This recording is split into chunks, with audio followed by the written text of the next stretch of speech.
Aparición de escuelas del pensamiento administrativo. A través del tiempo han existido evoluciones en la teoría administrativa. Por tanto, los exponentes han tenido diferentes formaciones. Por ejemplo, Taylor, su formación, ingeniero industrial, ingeniería del metal. Entonces, su énfasis fue un análisis meticuloso en la efectividad del taller. Fayol, formación, experiencia administrativa minera. Entonces, su énfasis y análisis fue desde el punto de vista de la administración y de la coordinación en la administración. Sheldon y Grant, su énfasis es en un nuevo aspecto, la responsabilidad administrativa, con respecto al individuo y su papel en los esfuerzos administrativos. Por lo anterior, vemos que han tenido un amplio rango de pensamientos y sus respectivos seguidores a dichas corrientes, lo cual se convirtió en una situación caótica hacia finales de la Segunda Guerra Mundial. Durante la década posterior, los estudiosos de la materia a través de sus obras buscaron poner orden en la teoría administrativa. Se resalta la obra de Harold Kuntz, Jungla de la teoría administrativa, para tratar de analizar la confusión de la teoría de la administración desde los expertos tratan de añadir y aclarar perspectivas. No hay punto final en el asunto, aunque vemos recientemente 4 teorías. 1. Escuela clásica, tradicional o científica. 2. Escuela del comportamiento. 3. Escuela de procesos y funciones. 4. Escuela cuantitativa. Las condiciones económicas generales que se dieron a principios del siglo XX.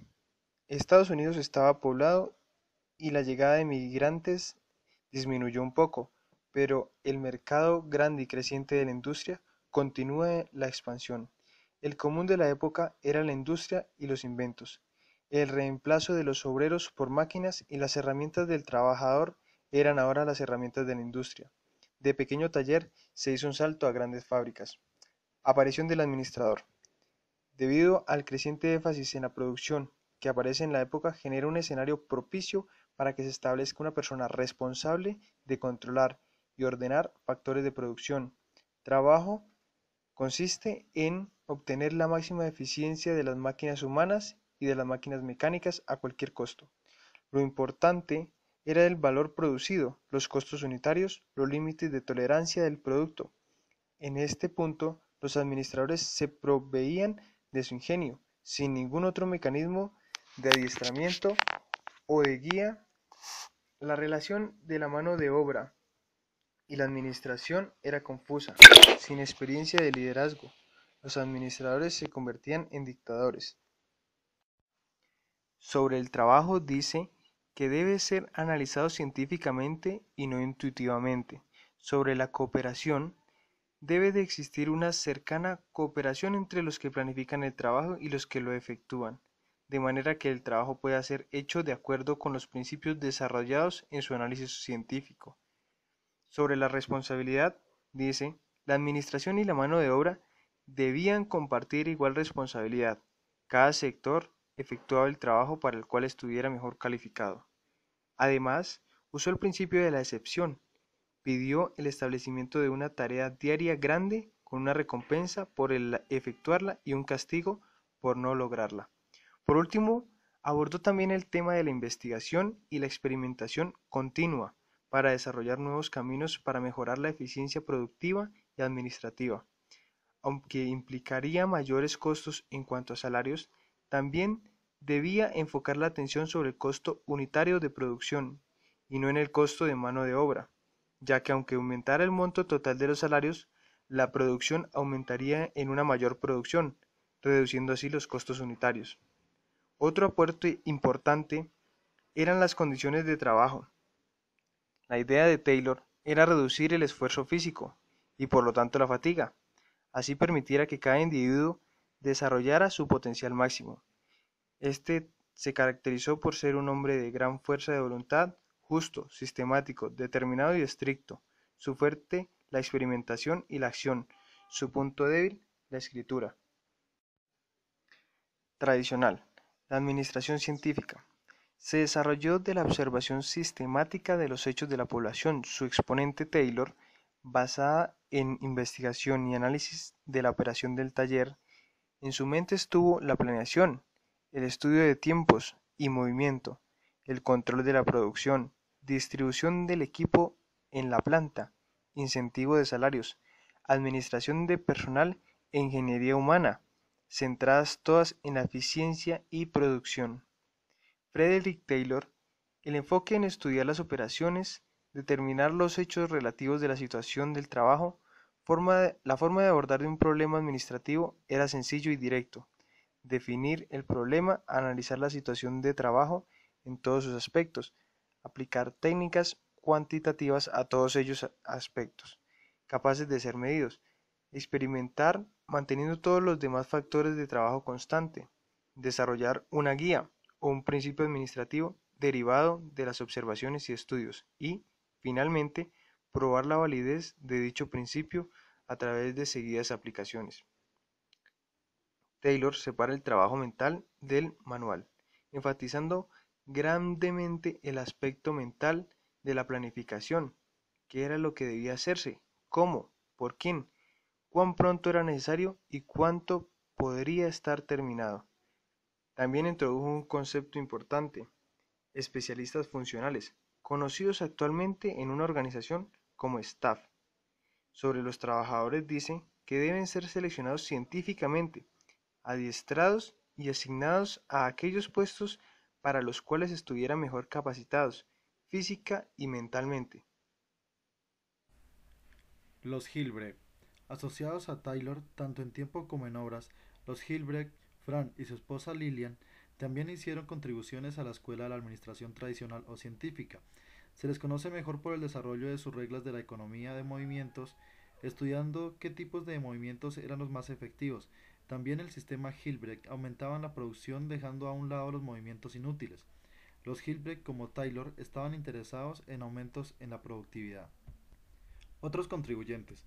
Aunque Taylor y Hilbrecht son los líderes reconocidos, muchos otros contribuyeron al desarrollo de esta escuela. Economistas clásicos como Adam Smith, Evans, James Mills, Charles Babbage, Boulton, Iguach y Robert Owen establecieron conceptos fundamentales en muchas áreas. En 1767, Sir James captó el espíritu de la administración científica al dividir el trabajo mental y manual. En la década de los 80, Henry Purr enunció sus principios relacionados con la división del trabajo y la utilización efectiva del hombre y equipo.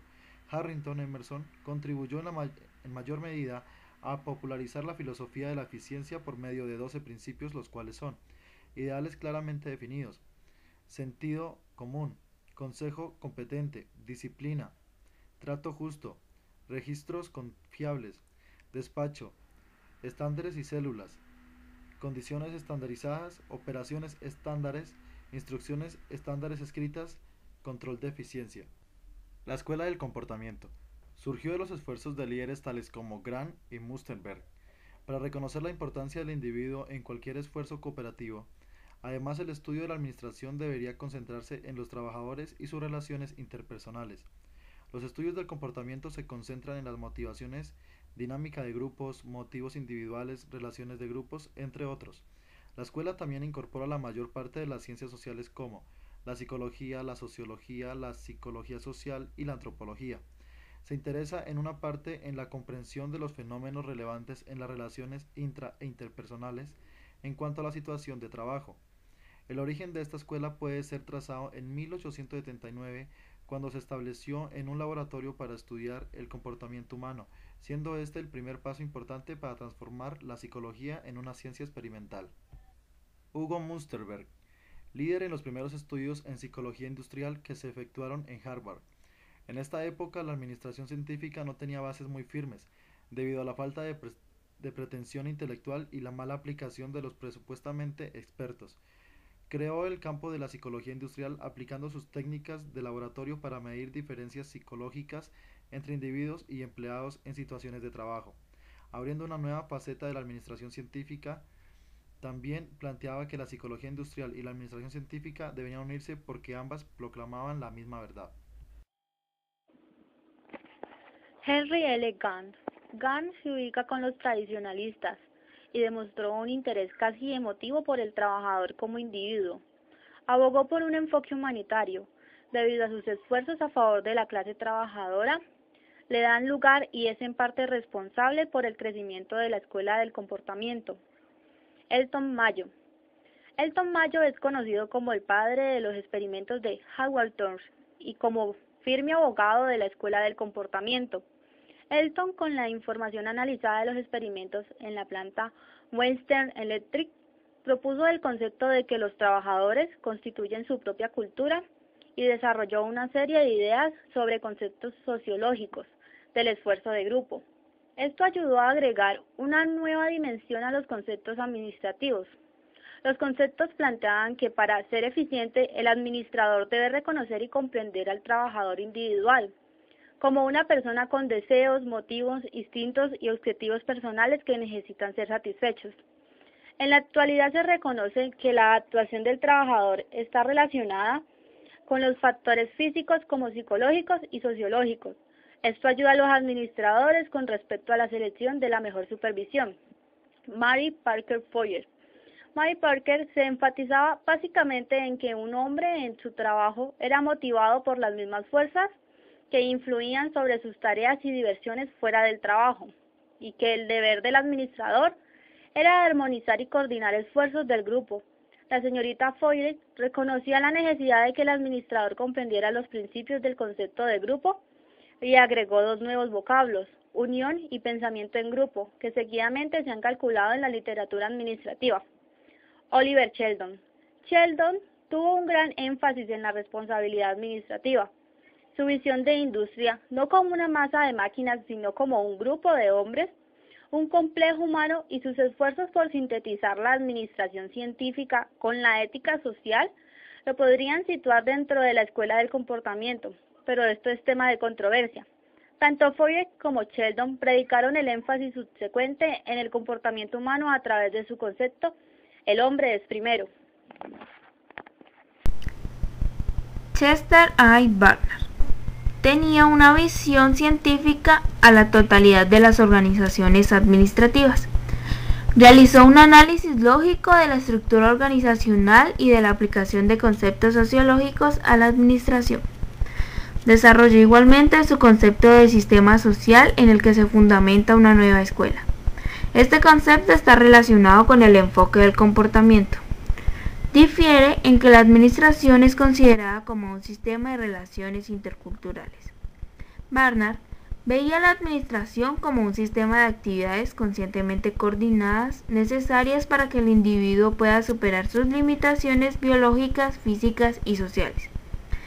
Hizo énfasis repetidamente sobre el individuo y su importancia como factor estratégico que debe ser inducido a cooperar. La función del administrador era vista como la de distribuir satisfacciones como lo son el dinero, el estatus, entre otros, con el fin de obtener un comportamiento individual coordinado y prescrito. Su aporte en cuanto a la organización nos plantea a la organización como un sistema de interacciones cuya continuación dependía del balance entre las contribuciones de cada miembro individualmente y las satisfacciones que obtenía. Escuela del proceso administrativo. Esta escuela construye una teoría de la administración alrededor del proceso involucrado en administrar el establecimiento de una estructura conceptual y la identificación de los principios en los cuales se basa.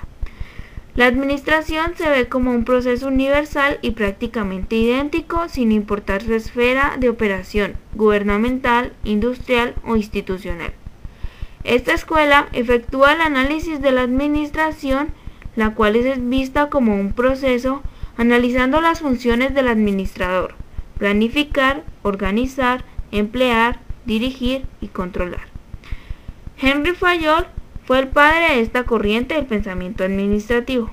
A él se le atribuye la enumeración de las funciones administrativas y el análisis de las mismas.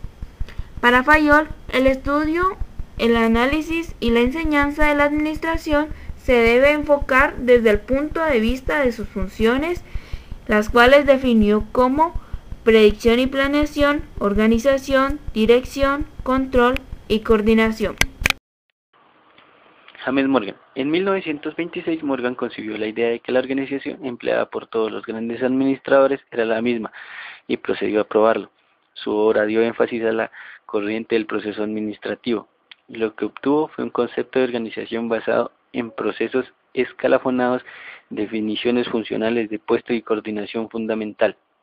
En la actualidad se considera como la descripción del análisis de la organización clásica más completa. Escuela cuantitativa. La importancia de la escuela cuantitativa ha subido desde la Segunda Guerra Mundial. Vale la pena mencionar como uno de los más fuertes desarrollos en el continuum del pensamiento administrativo. Resumen. En este capítulo hemos tratado de clasificar a los diferentes autores en el campo de la administración por el tipo de escuela que representan. Muchas obras de los proponentes los sitúan en dos o más escuelas. De todas maneras, hemos identificado a las diferentes escuelas del pensamiento administrativo en cuanto a conceptos esenciales y principales exponentes. Se ha hecho una excepción con la escuela cuantitativa debido a que es relativamente reciente. Capítulo 11. La escuela cuantitativa. La utilización de equipos mixtos de científicos de varias disciplinas es probablemente la característica más obvia de la escuela cuantitativa del pensamiento administrativo, denominada instantáneamente como investigación de operaciones, investigación operacional y ciencia administrativa. Esta escuela consiste en unir el conocimiento de varias disciplinas al estudio y a la solución efectiva de un problema. Desarrollo de la escuela cuantitativa. Los científicos e ingenieros han estado involucrados en actividades militares desde el principio de la historia. Hay registro del año 212 a.C. En el siglo XX ellos han tenido influencia en la toma de decisiones estratégicas militares. Los pioneros en consulta administrativa e ingeniería industrial. Frederick Taylor abogó por el análisis científico de los métodos de producción. La obra de Taylor tuvo importancia directa sobre la investigación de operaciones al crear elementos de organización cuyo objetivo no era la realización de operaciones sino su análisis. Esto llevó a mejores decisiones que las anteriores, trajo incentivos de salarios. Otro punto de semejanza entre Taylor y la actual investigación de operaciones son los equipos mixtos o interdisciplinarios. Taylor es el pionero y nombra a 3 de ellos: Monsell, White, Gann, Barth. También hay desarrollo de modelos matemáticos. En 1917, Erland, un matemático danés que trabajaba en una compañía de teléfonos, con sus estudios ayudó a ingenieros a resolver problemas de naturaleza física matemática a través del método socrático. Con sus ideas se anticipó casi medio siglo a la teoría de los conceptos modernos de líneas en espera. Desde un punto de vista militar, esta investigación de operaciones ocurrió en ambos lados del Atlántico durante la Segunda Guerra Mundial. Durante el periodo en el que Lanchester efectuaba estudios de investigación de operaciones militares en Gran Bretaña, Thomas Edison estudiaba el proceso y no la instrumentación de técnicas militares. Estos dos no tuvieron ningún impacto en la Primera Guerra Mundial. En la Segunda Guerra Mundial se puede ver los indicios de la efectiva investigación militar de operaciones. Aplicaciones en la Segunda Guerra Mundial. Dado que Gran Bretaña empezó 2 años antes que Estados Unidos y había un grupo de británicos en investigación operacional de tácticas militares en varios frentes, uno de los grupos estaba bajo la dirección del profesor Blackett, premio Nobel y antiguo oficial naval. El valor del enfoque del equipo mixto fue demostrado en varias ocasiones por aquel grupo llamado el Circo de Blackett. También 2 estadounidenses, el Dr. James Swann y Barnett Brooks, ambos habían observado varios grupos en Inglaterra. El general Arnold pide formar un equipo de grupo de análisis de operaciones en Gran Bretaña. Simultáneamente, la Marina norteamericana formó un equipo de investigación de operaciones para problemas tales como las minas marinas y la guerra submarina. Aplicaciones en la posguerra. La investigación de operaciones era considerada tan valiosa por líderes militares estadounidenses. El ejército continuó con ella, ahora llamada Corporación de Investigación de Análisis. La Marina, la Fuerza Aérea la llamaría ahora Instituto para el Análisis de la Defensa. Además, otros grupos de análisis pequeños trabajan en el sistema de servicios militares. Muchas personas piensan que este tipo de análisis solo es aplicable a problemas militares. Esto es incorrecto, pero dicha creencia ha sido ayudada por las regulaciones de seguridad que prohíbe la información con respecto a la efectividad de dichas actividades. Aplicaciones en la posguerra. La investigación de operaciones fue considerada tan valiosa por los militares estadounidenses, tanto así que continuó ejecutándose aún después de que la guerra había terminado. Esta ahora llamada Corporación de Investigación de Análisis. La Marina instituyó el Grupo de Evaluación de Operaciones. La Fuerza Aérea continuó utilizando grupos de análisis de operaciones como parte de los diferentes comandos bajo su división de análisis de operaciones y además ejecutó el proyecto RAN. Aplicaciones en los negocios. Al final de la guerra, el ambiente de los negocios a ambos lados del Atlántico estaban en buena forma para la investigación de operaciones en la planificación de los negocios. Al conocerse la al conocerse las ya anteriormente mencionadas indicaciones, sus planificaciones en los negocios se hicieron más evidentes. Las industrias necesitaban renovar su producción y organización muy rápido para satisfacer las necesidades después de la guerra. La investigación de operaciones industriales en Inglaterra y Estados Unidos se dio por diferentes caminos. En Gran Bretaña, la nacionalización de algunas industrias funcionó para experimentar con técnicas de investigación de operaciones para industrias completas. En Inglaterra existen grupos de investigación operacional en varias industrias. En Estados Unidos, la aplicación de las técnicas de investigación de operaciones fue aún más lenta, porque muchos ejecutivos no aplicaron esto porque creían que era un método muy anticuado. Muchos de los objetivos de la investigación de las operaciones de la industria son seguidos por muchos de los llamados consultores administrativos. Sin embargo, la intensidad y propósito del nuevo enfoque han traído nuevos estudios de los problemas industriales más amplios, más precisos y siempre cuantitativos, y más cercanos a los objetivos de toda operación. Por lo tanto, el ejecutivo puede apoyarse en análisis cuantitativos en la toma de decisiones. El Instituto Tecnológico Massachusetts instituyó el primer curso de investigación de operación con fines no militares en 1943. Asociaciones. La formación ha sido otro indicador de interés en la investigación de operaciones. Técnicas cuantitativas. En cuanto a la que la incertidumbre y su cuantificación son un problema central, el cual se enfrenta a la administración, no es sorprendente que la teoría de la probabilidad se encuentre en cualquier estudio cuantitativo de la administración, que sea realista.